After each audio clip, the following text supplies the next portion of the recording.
2,000 years ago, a man carried the weight of the world down this street. Today, I'm going to walk it. This is the Via Dolorosa, the way of suffering, and what you feel when you're actually standing here is something no book, no documentary, no Sunday sermon ever quite prepares you for.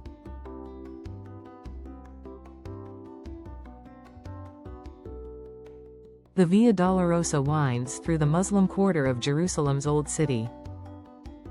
It's roughly half a mile of ancient stone, tight alleyways, and shop owners selling everything from spices to souvenirs. Most people walk past it. Not because they don't care, but because on the surface, it looks like just another street. But here's what stopped me. This path is believed to be the literal route Jesus walked on the day of his crucifixion. From the place of his condemnation to Calvary, where he died. 14 stations mark the journey. Each one a moment. Each one weighs. Join me, and I'll walk you through every station, and tell you what I found about my own faith along the way.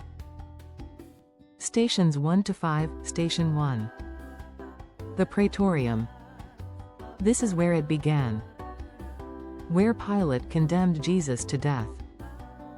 Today, it's the site of an elementary school. Children play in the courtyard where that sentence was handed down. I stood at the entrance and I couldn't move. Not because of what I expected to feel, but because of the contrast. Life, noise, laughter, where history records one of the darkest decisions ever made.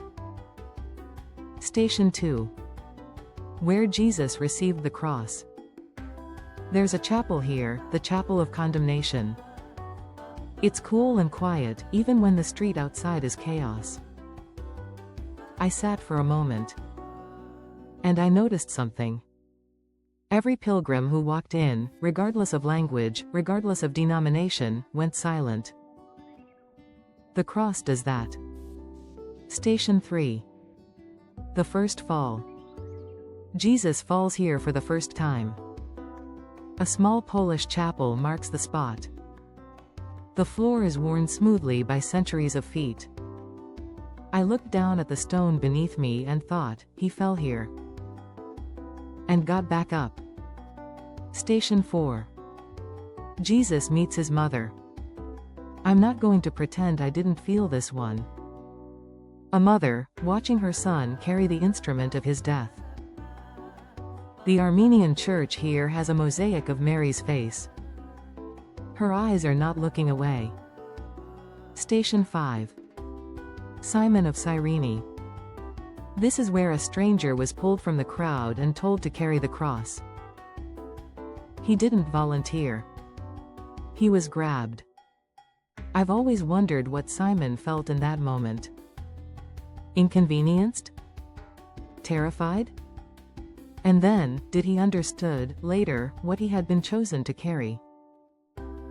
Station 6 to 10, Station 6. Veronica wipes the face of Jesus. Veronica doesn't appear in the biblical account. She comes from early church tradition, a woman who stepped forward with a cloth to wipe the blood and sweat from his face. What strikes me isn't the miracle. It's the gesture. In a crowd that either jeered or froze, one person moved.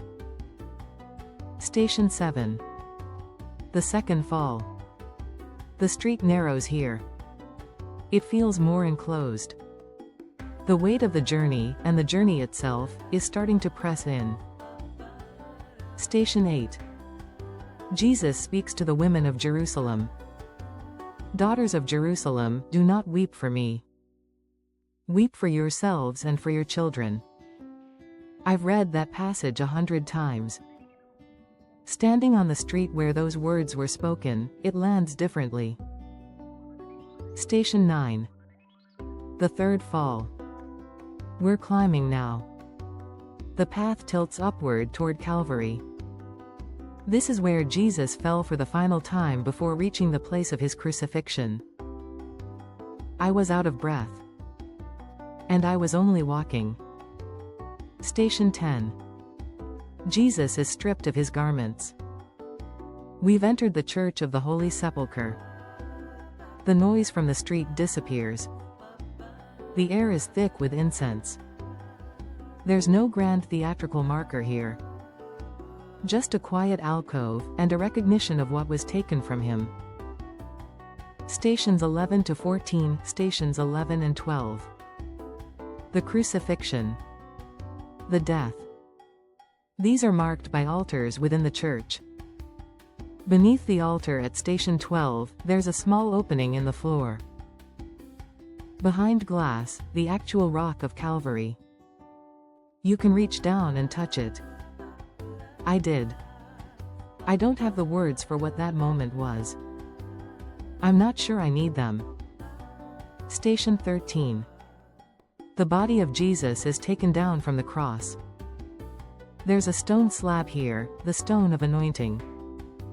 Where tradition says the body of Jesus was prepared for burial. I watched an elderly woman press her forehead to it for a long time. She wasn't performing devotion. She was living it. Station 14. The tomb. The final station is the edicule, the structure built over what is believed to be the tomb of Christ. There's always a line. There's always a wait. And then you step inside. It's smaller than you imagine. Much smaller. Low ceiling, dim candlelight, the smell of wax and ancient stone. For a few seconds, in the holiest site in Christianity, you are alone with the question the tomb forces you to ask. Reflection: the Via Dolorosa is not a comfortable walk. It was never meant to be. What I found, station by station, was not just a lesson in history, or even in faith. I found a path that asks you to pay attention. To the wait. To the falls. To the moments when a stranger steps in, and when the crowd stays frozen. And I found myself asking a question I didn't expect. At which station would I have been to? If you've walked the Via Dolorosa, or if this is the journey you needed to take from where you are, tell me in the comments. I want to know what stayed with you. And if you're new here, this channel is for people walking their own path.